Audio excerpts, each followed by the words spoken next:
We are so glad to have you here for today's session as a part of our Winter Career Quest series.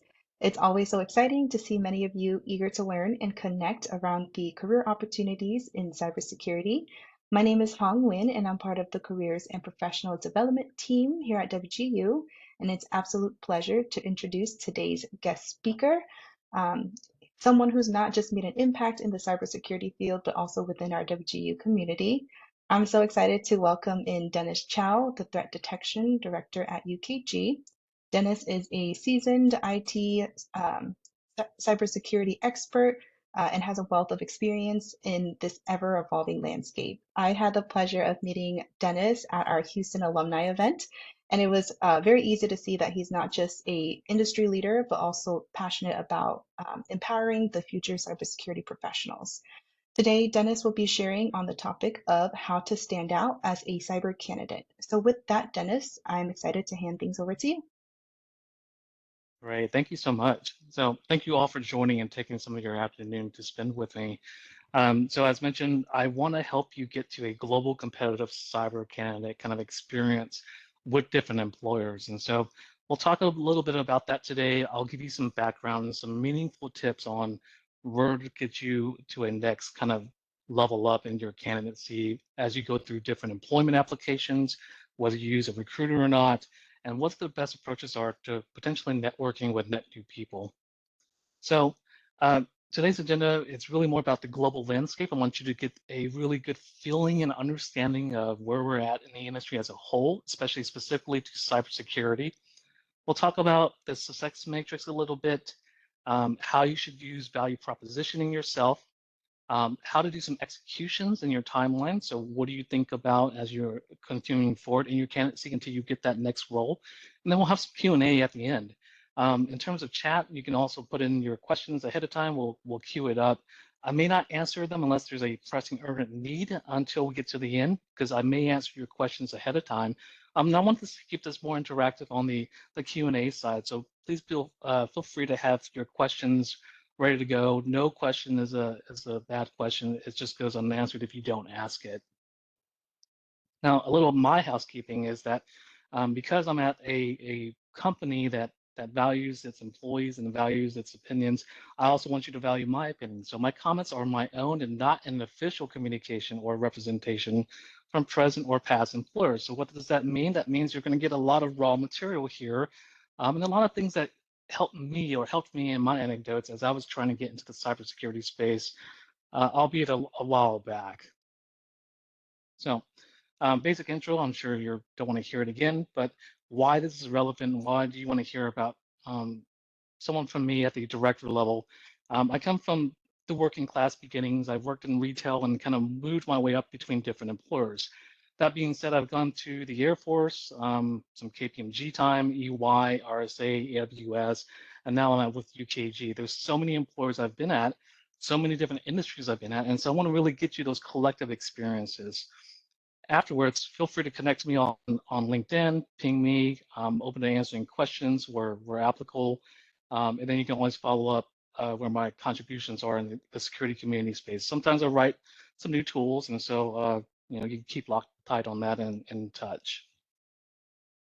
So to get you a better idea of what's going on in a global landscape, why is it so hard for every candidate? It's always been hard for every candidate to get out right after your degree, but why is it so hard now, especially right now in today's time? So I wanted to give data, not just anecdotes of what I was experiencing or what I've been seeing on both the receiving side as a job hunter and the sending side as a job hiring manager and as a hiring team.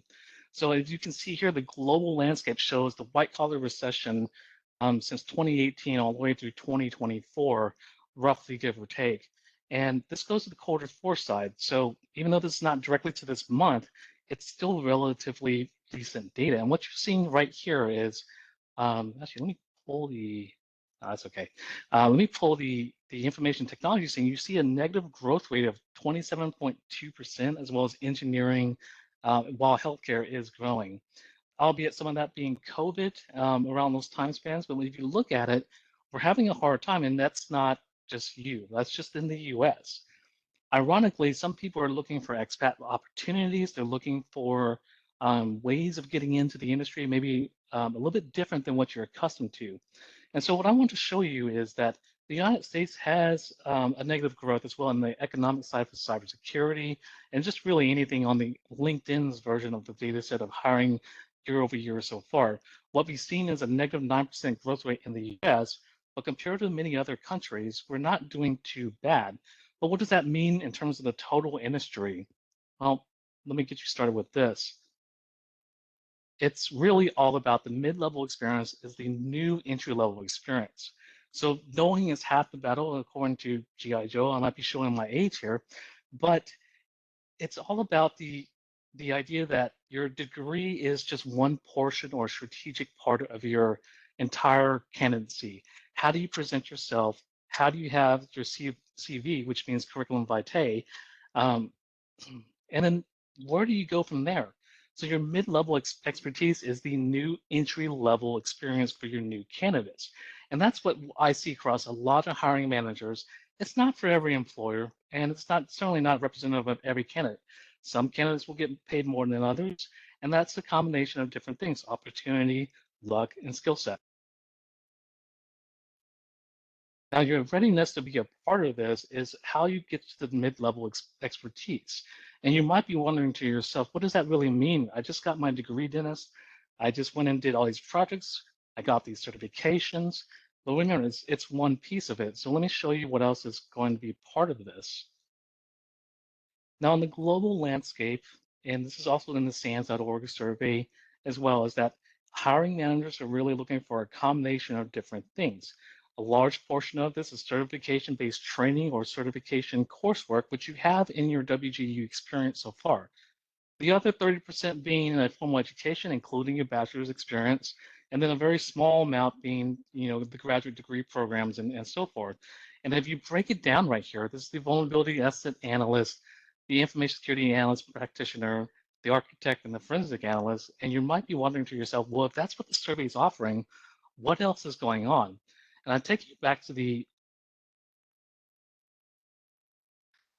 I take you back to the previous slide where we talked about the global growth rate. There's a negative growth going on across lots of different industries, and there's the new kind of feeling that you have to be at mid-level. So these are what is across both entry level, mid-level, and really at the senior level as well, if you look at them, including management.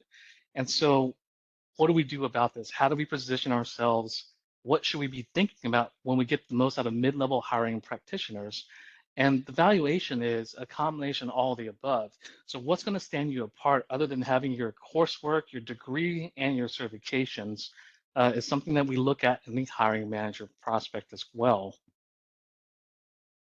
So I've come up with this success matrix. It's really something I thought about it when I was still looking out, getting out of the bachelor's degree experience. And even though I had prior IT experience, I didn't have security experience. And that's something that was the chicken or the egg issue that we found in many different employment situations and opportunities. So for the success matrix, I think for a large portion of you that have not been in IT or have not been in security, um, and I think about where you're probably at. Now, you may not be at this level right here. You could be closer to here, right here, right here. But we want to look at the balanced cybersecurity professional. And so I think what you have here, if you're not already in the space or in a space immediately adjacent to security, is that what you're having is, sorry, apologies about that. What you're having is a combination of aptitude and problem-solving capability and learning capability that you have with your degree, what you're showing us as employers. But you're really right here, right? You have aptitude, but as a hiring manager and as part of a hiring team, both on the individual contributor level and working my way up to leadership, I don't see the rest of it with your resumes. I don't see it with the rest of your candidacy per se, just showing me you have a degree instead of cybersecurity credentials. It shows me that you might have tacit knowledge or skills, right? You could have had some basic projects. You could have passed the certification exam. But remember, all of those are multiple choice. I don't know if you know how to actually build anything. And I also don't know if you have any practical experience. So what is it that I need from you from a cybersecurity perspective of certifications of the actual program and degree experience? I don't know if you have the enterprise level. You might have an idea of what it means, but will I actually let you touch an enterprise or production level firewall that could bring down the network and cause outages and causes for every hour? It could be, for all I know, thousands, if not millions of dollars of revenue, depending on what kind of business this is. And then last in that matrix is really the work ethic and work ethos. You're still someone coming from the street or coming from someone that's unknown, right? And so I don't know what your work ethos really is. We only have roughly 32 minutes to an hour, and maybe even 90 minutes if we were looking at multiple interviews of really trying to get to know you. So trying to find the right balance professional, whether you're in security or not, we're probably judging you based on these four different areas of main concern. Now, every team is different. I want you to understand that it's not always going to be this case. And so different hiring managers have different styles.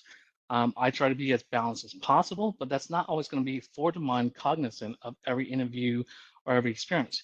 Your resume may not even make it to human eyes, depending on not only depending on what you've put in there, but what else that, are they looking for? And as a hiring manager, I'm looking for a as balanced as possible, especially from entry level people, um, towards the center. Can you show me skills?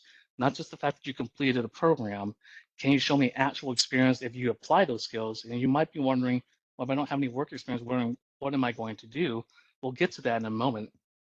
And can you show me some form of reliability, work ethos, collaboration? And these are things that we value in the side of the hiring management side of our practices, wherever you're going to be at. And I think this is something you can really take back and highlight for your entire programs. So, where are you with that? How do you get to that point when we get to a balanced management approach? What is our value proposition? And I'll give you a little bit of the anecdotes that I find different students, regardless if it's WGU, regardless if it's a new graduate or not. Most of the time, I'm getting a message or an email that's unsolicited, and it's your resume attached. It's I can do this. I hope you can hire me, or hey, I saw an opening and please consider me, or please essentially move me at the top of the resume consideration list. The truth is, I'm probably not going to answer you, and I'm probably not going to really consider you any better than what I consider the next person I met off the street. And here's why. I don't know about the last four pieces that we just talked about, right? I don't know what your aptitudes are, your skill sets, your experiences, and your work ethos. And you're also not offering me anything that I don't hear from a lot of people, and you're also not offering me anything that I can really get a good tangible feel if whether I should not to actually open and read your resume.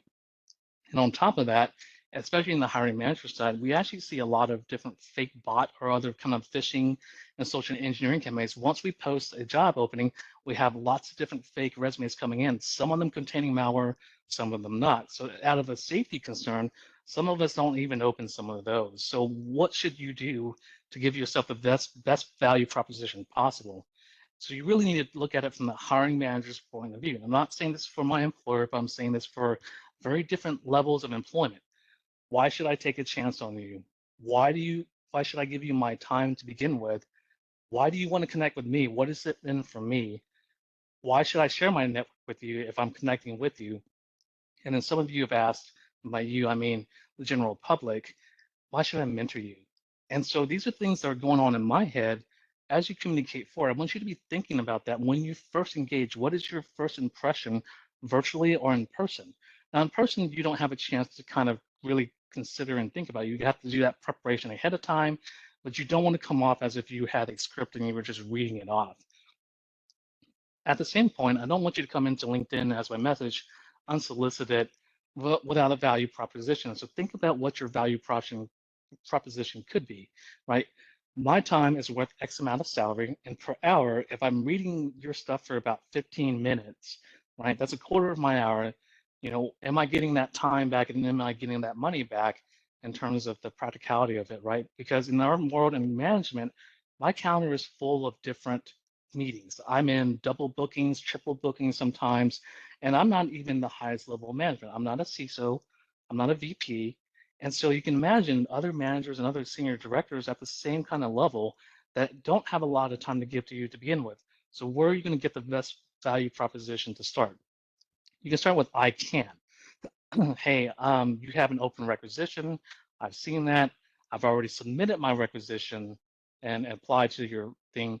Even though you don't know who I am, perhaps I can help you implement this. Or I can think about the news that I saw about your company and how I can help you solve these with my skill sets by analyzing X or in doing it by this day.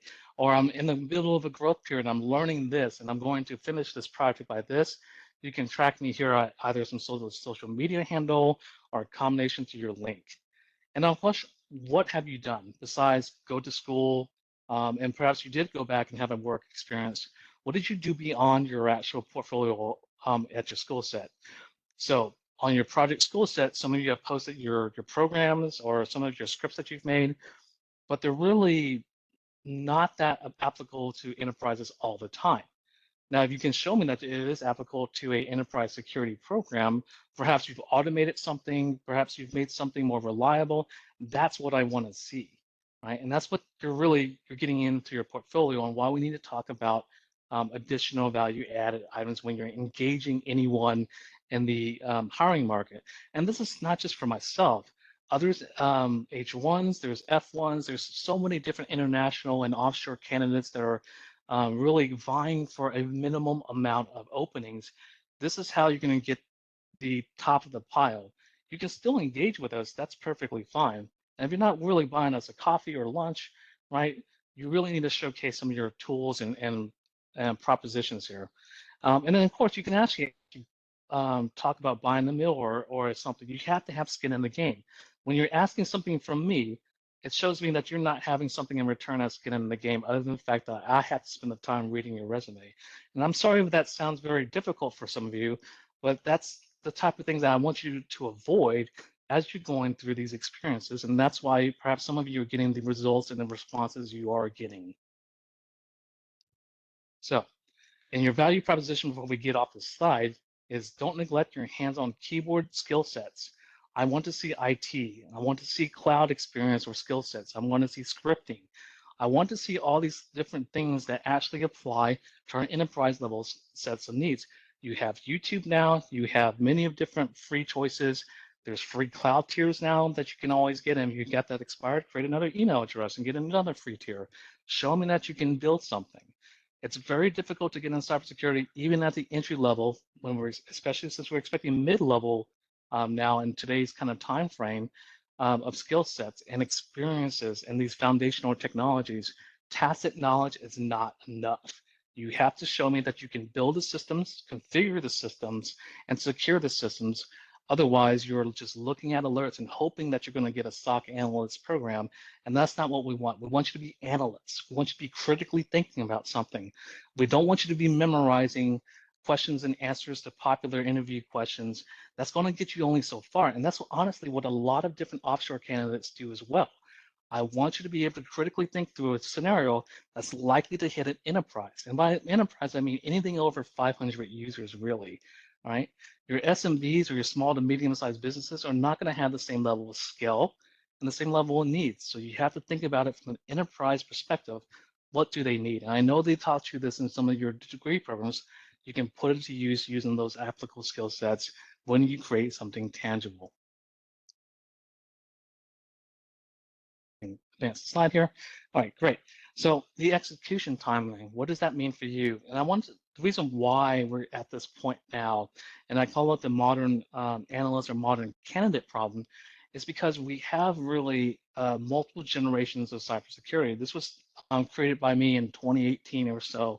For the most part, correct in my forecasting there. You can read more about this in the links below here.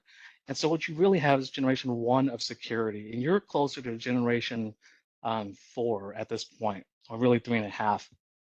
So generation one being, it was the Wild West. There was standards and operating procedures, there was policies and all these things that you learn um, at that time period where it was most relevant. We didn't have stable IT. We sort of had some new network technologies being developed, even though technically you might have learned this in your degree, where DARPA and many of the US DoD projects turned into the internet eventually. the web wasn't made popular into the 90s realistically because of browsers and other limitations. We fast forward to 2010 from 2000s, generation two, it's all about network security. So firewalls, IPSs, VPNs, those are when virtual remote type of connectivity such as this, webinars, was starting to become an actual capability and presence. Now, I also wanted to point out generation 2.5, where IoT and SCADA systems and industrial control systems were really becoming another niche area of study, and it kind of tapered off a little bit because realistically, IoT, even though you can't secure them as well as a normal OS-based endpoint, they're still just part of the day-to-day work. But the way you secure them was not that much different from what you did previously. Now, another 8 years ahead, we get to generation three, where the AppSec focus was really all about web application security, cloud, knowing the OWASP top 10. I know you know these terms, but you really need to understand that that was the demand at the time for the largest pay scale. And so that was another niche thing that had to become its own practice and own thing. Then fast forward to even really today, we have generation 3.5 and approaching generation four. We have AI and security integration and approaching R&D for the max payout. So what am I saying when I'm saying max payout? And what does that mean when I'm saying generations of cybersecurity? What I'm saying is that for the same time period, you had to know much less. Today, you're in 2025. You have to know so much more than you did in these kind of eras or in these type of decades when you entered cybersecurity. I'm really showing my age at this point, but I'm showing you that at generation two is where I entered in cybersecurity. And so I really needed to know some IT systems administration, network security. Cloud wasn't really a thing, or it was basically colo hosting at the time. There was some AppSec, but no one en masse knew what to do or how to do with it, other than maybe attackers that had better zero-day exploits. When you're starting the cybersecurity journey here, you're really starting at the culmination of all of these different generations and needs together. You probably had a whirlwind experience of this in the WGU program amongst different certification bodies over time. Now remember that that's a certification of your skill sets at a point of time. What are you doing to actually get to the practical enterprise security sense of across all these generational needs that you need, right? And so that's why you have mid-level requirements for even entry-level times today, and that's why it feels so much harder for you than it was perhaps in the before times. And I wanted to give you the showcase on what that means and how do we really align to that to get you to a better state. Certifications are certainly one portion of it. The CISSP, the EC Council's version, GAC, if you can afford it. OffSec's got some more affordable things now, edX, Splunk, and Azure. And while all of these certifications are important to have to help you get to the start of the interview process, to help you get over the finish line, and something I feel like that the global market doesn't really do well today, and perhaps some candidates do better than the others. And we have Ireland inside UKG, but we found that particularly candidates that had resumes that had your GitHubs, your blogs, even if you tried and failed at something, but I got to see your logic and why you failed, that you were experimenting with all of these different technologies, that you were trying to learn and get hands-on and very relevant on them, other than having that tacit knowledge. That's going to help me get to a better choice whether I move you forward in the candidacy process or not. Okay. So what do we do about this execution timeline? What do you specifically do, and what do you need to actually have under your belt other than Dennis telling you need more skills? One of the largest interesting things that I saw, and this is anecdotally, I don't have data for this, I find that HR individuals of many different companies look for the CISSP. Now, if you ever looked at what the CISSP is, and the reason why WGU is not offering it in the entry-level program is because that it usually requires the CIS to have 5 years of experience already. It's supposed to be a certification is to attestate what your current skill sets are and to some degree experience are in in your career set. For whatever reason there is, globally, I found that the CISSP tends to get you more bites back, more calls back, more calls from recruiters. And so you may not get your CISP number, but many enterprises don't really, I wouldn't say they don't care, but they don't stress as much having you that number versus you just having the associate certification level. So if you take the exam, which some people take 6 months to a year, you might get a lot more return on your investment for that $1,000 or whatever the cost is now to study for that certification and maintain it. Once you get your 5 years of actual experience, then someone else will endorse you and you'll get your a full CISSP number. But to get the CISP associate, and some people don't make a distinction, or some employers don't make those distinctions. And sometimes if you're looking for contracting roles, consulting roles, DoD world, or anything like that, they're looking for those magic letters. And while I don't understand why necessarily as a tactical person, it's really a strategic and architectural cert. It does let you show me that you've mastered a wide body of skill sets at a strategic architecture and design level, and that can help position you based on the mid-level skill sets that a lot of us are looking for in tandem. Now, in this 1 year timeline, I'm also showing you what you could do. I'm not saying this is what you should be limited to.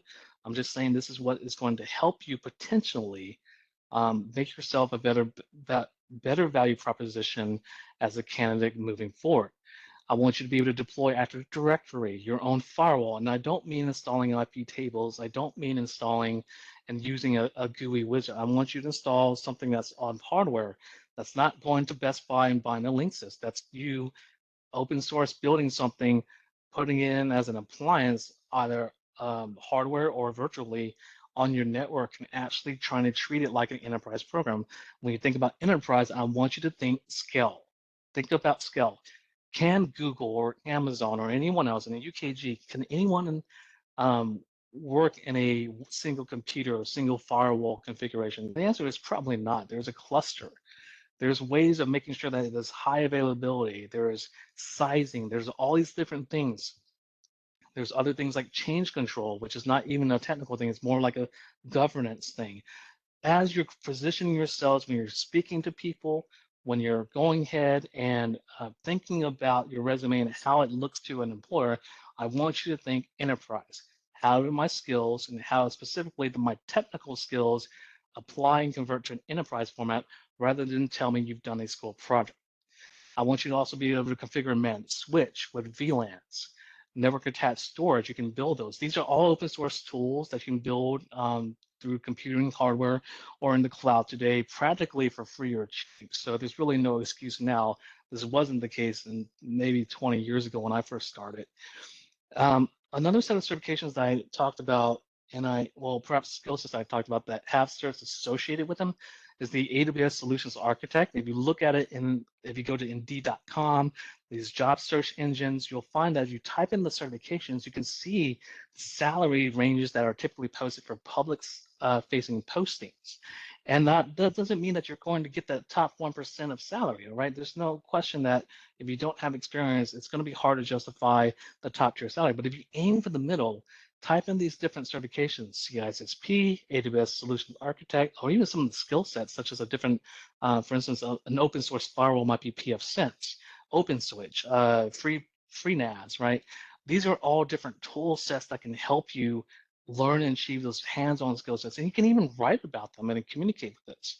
Same thing with AWS. I like AWS, maybe because it's a bias thing, but and here we use a lot of GCP, and really every major company is multi-cloud. So just pick any cloud. But I typically choose AWS and recommend it for most candidates because it has the most content out there. It's a majorly free tier, at least for 12 months for a lot of it. And then you can, and it's a fairly lower level hanging fruit certification than perhaps the CISP.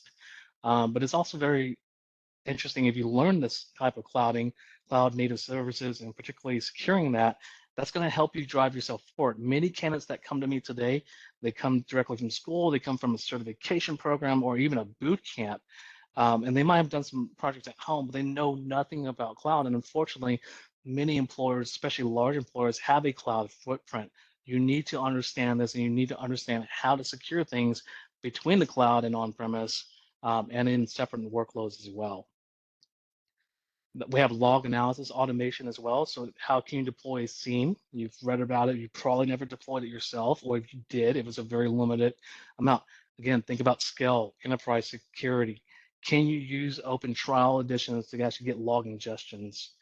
And I'll answer this for now, but for Josh, AWS over Azure, there is no major one. Again, I talked about the content. I found that a lot of content is out there for AWS, and there's a lot of diverse content out there. So that's my anecdote, but you can probably find just as much content for Azure. It's really up to you and really what your target employer is looking for. System hardening is also something that I need all of you to really understand and do. So Linux hardening, Windows hardening, it's not all about one or another system. You need to do this hands-on. So if you think about Windows, I'm thinking GPO. What do you do? Well, you need to actually deploy Active Directory to actually deploy it enterprise-wide. You can't just do it locally. How do you deploy at scale? How do you apply the CIS benchmark templates? All the stuff you read about, I want you to be able to do. DFIR automation, so you should recognize these acronyms, digital forensics and incident response. Can you do scripting? Can you do with an open source or trial edition of a SOAR? Can you automate something in your house, such as anti-malware alerts to response and containment? How do you isolate a VM?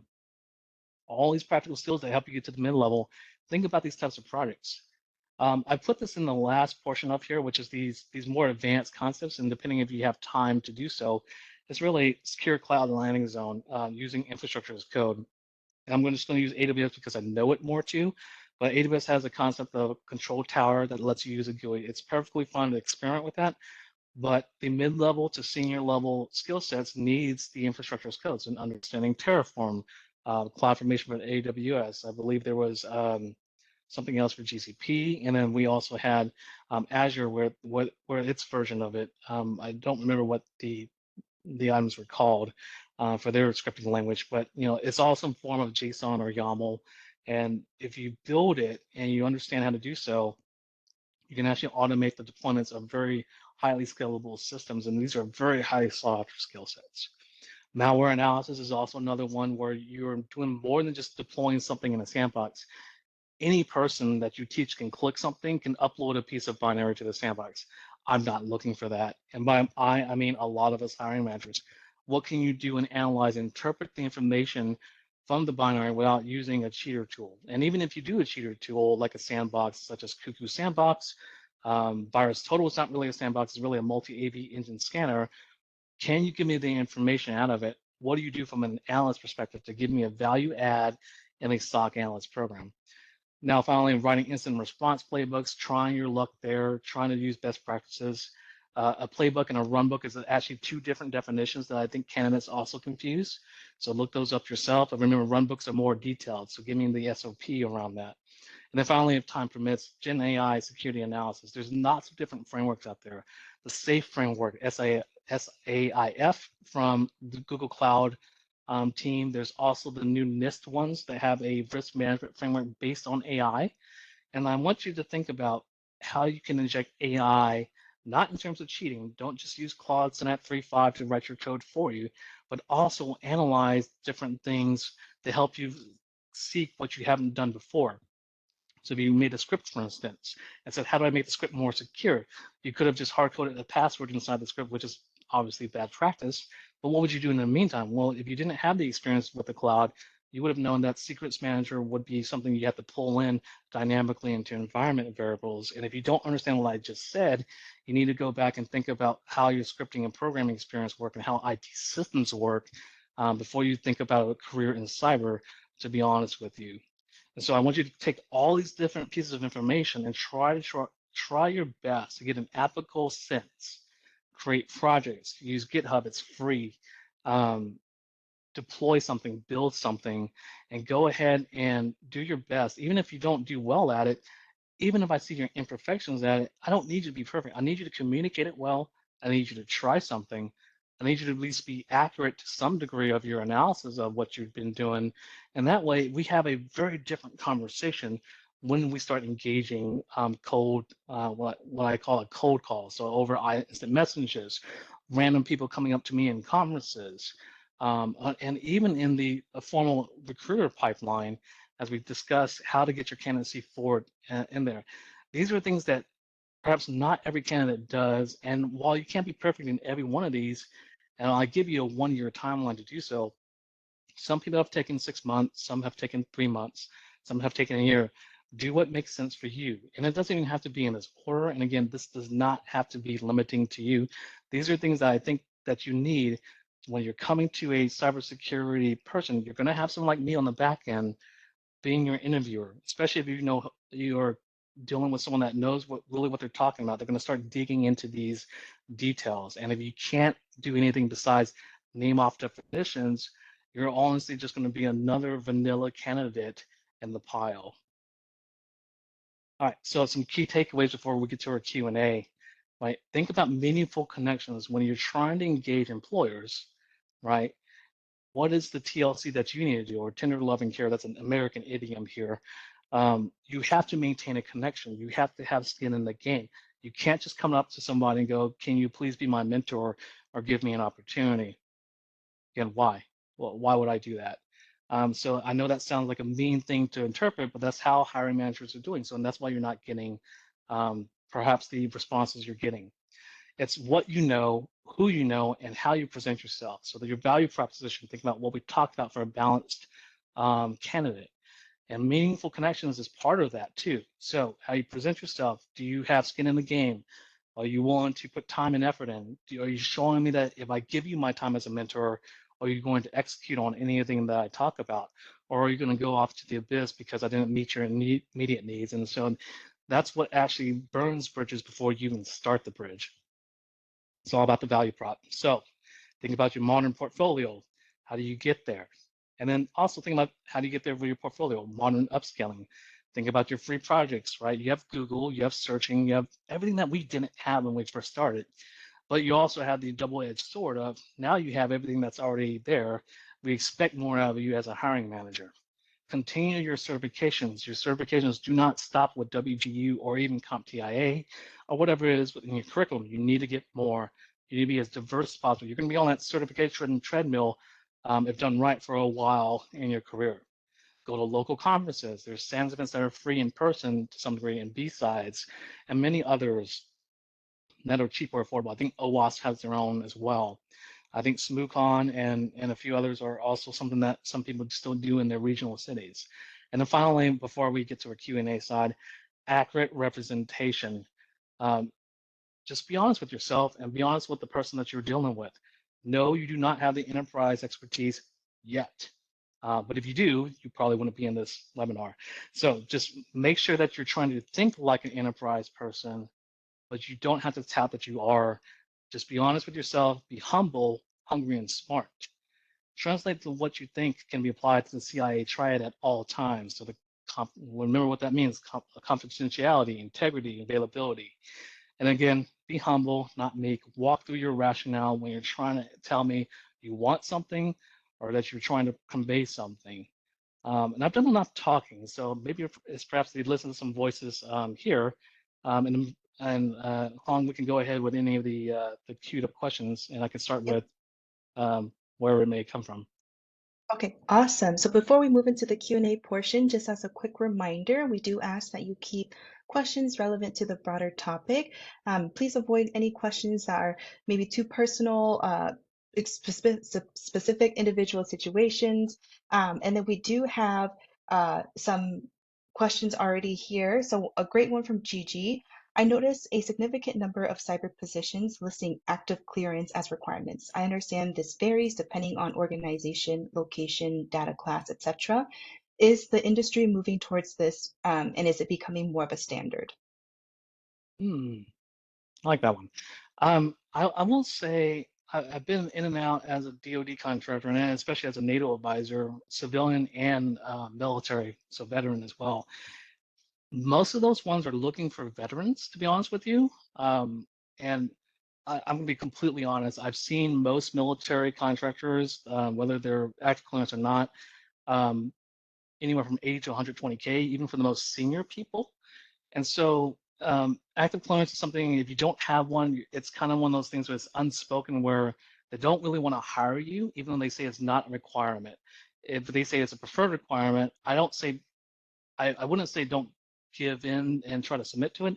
I will say that your probability is actually quite low, because the active clearance, the reason why they're paying you that is because they don't want to sponsor it themselves. So to have an active clearance or a TS or SAI or any kind of even secret level or even public trust level of clearance, they have to foot the bill. And so if you find a lower paying DoD gig that's not an active clearance type of thing, and it's closer to like 50K, something like that, that's when they kind of try to accept you. So if brand makes sense to you more, and long term, let's say Lockheed Martin's part of your overall strategy for your career, maybe if you can afford, don't go broke or don't starve yourself, not taking a salary you can't afford.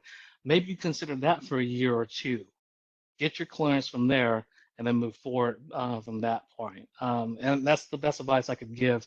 And it's really not a candidate's game on that one. Awesome. Thank you so much, Dennis. If you have any questions, feel free to drop them in the chat, or if you'd like to come off mute, you could simply raise your hand and we'll make sure to pass the mic over to you. So I'll give a minute here for folks to drop some questions in the chat. I know you mentioned you've been in the cybersecurity game for some time. What was your first cyber job and how did you get into that?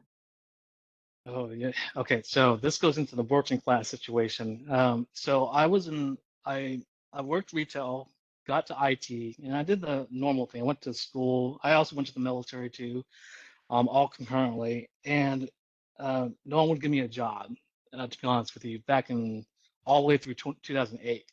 It's because I didn't have security experience or some sort of other certification. That was just the issue at the time. I took a job at a startup called Alert Logic. They're in Houston. I think they're still in Houston.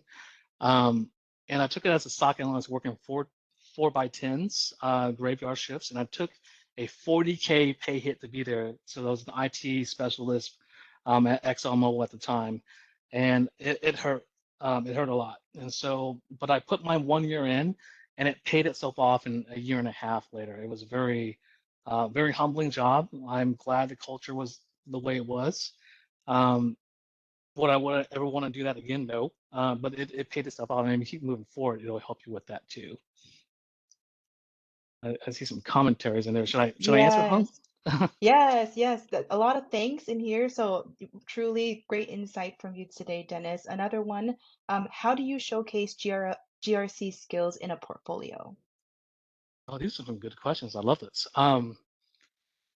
GRC skills. This is where I go back to generation one of cybersecurity. Yes, it's still necessary, and yes, there are auditors still out there. That one's harder one because you don't come from that background, but maybe you came from a privacy background, or maybe you come from an admin background, or an auditor, or an assessor background before. You can showcase some of those in the volunteer experience. There's some cyber cares type of organizations that help you out. If you're looking for volunteer experience, Lima Charlie sometimes is a podcast that kind of helps you out with connecting you to those folk.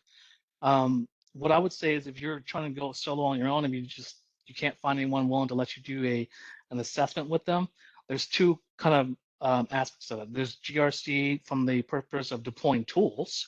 So find a GRC tool that's free or open source or free trial, and master how to customize it and get those modules going. So that's, if you go GRC technical person. If you go GRC from an assessment type of person, there's a tool that the US CERT team deployed. It was called CSET, CSET, and that is the evaluator's toolkit, and it's actually come a long way. It'll let you go through every framework, and it has a nice abundant set of pre-crafted questions, lets you do some threat modeling in there, and then it'll let you get a nice report out at the end. So if you're looking for, hey, I want to go into the GRC path instead of going to the SOC analyst path, run the CSET tool, offer a small to medium-sized business to do an assessment for them, a security assessment, all over a framework. If it's retail and they take credit card, there's obviously PCI involved, right? So in that way can get you some practice and some practicality, even if it's independent. Good question. Yeah, great question. Thank you. Next one. Hey, Dennis, love the talk. Do you have any specific advice for someone who's been in help desk for some time and looking to make a break in InfoSec?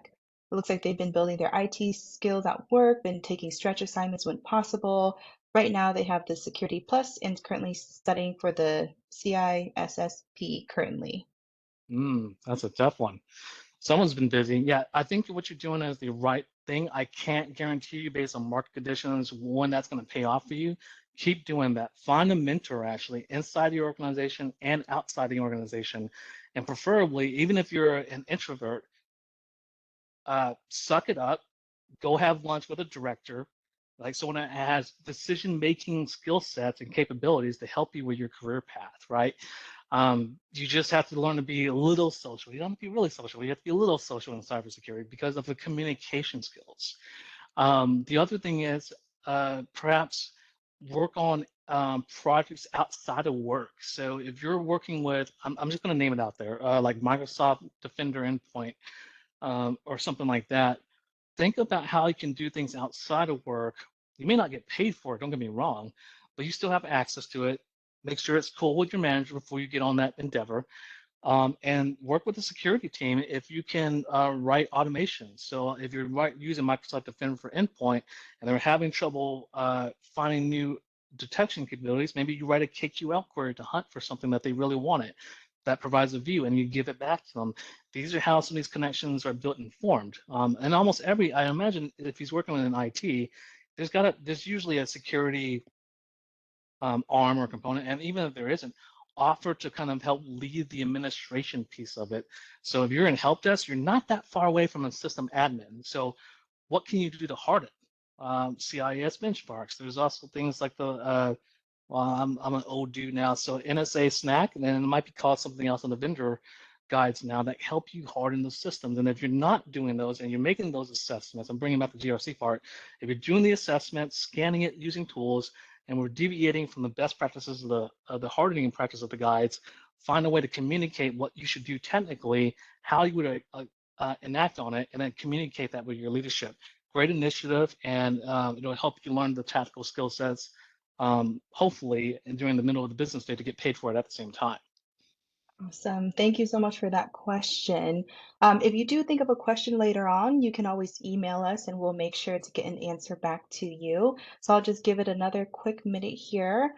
But thank you so much, Dennis. You shared some great insight today, and everyone as well, such engaging conversations in the chat. So we'll go ahead and conclude for today's session. Thank you all for joining us and for engaging so thoughtfully.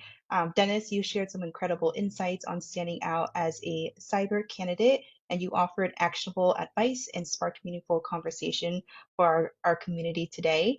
We'll be sending out this recording shortly, along with that brief survey. If you could take less than a minute to answer those two questions for us, we would greatly value your feedback there.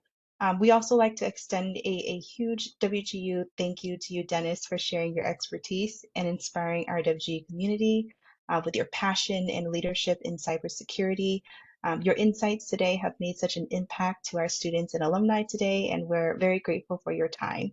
To everyone who attended, thank you for being here. Don't forget to check out some upcoming sessions and also visit our YouTube channel for these recorded sessions.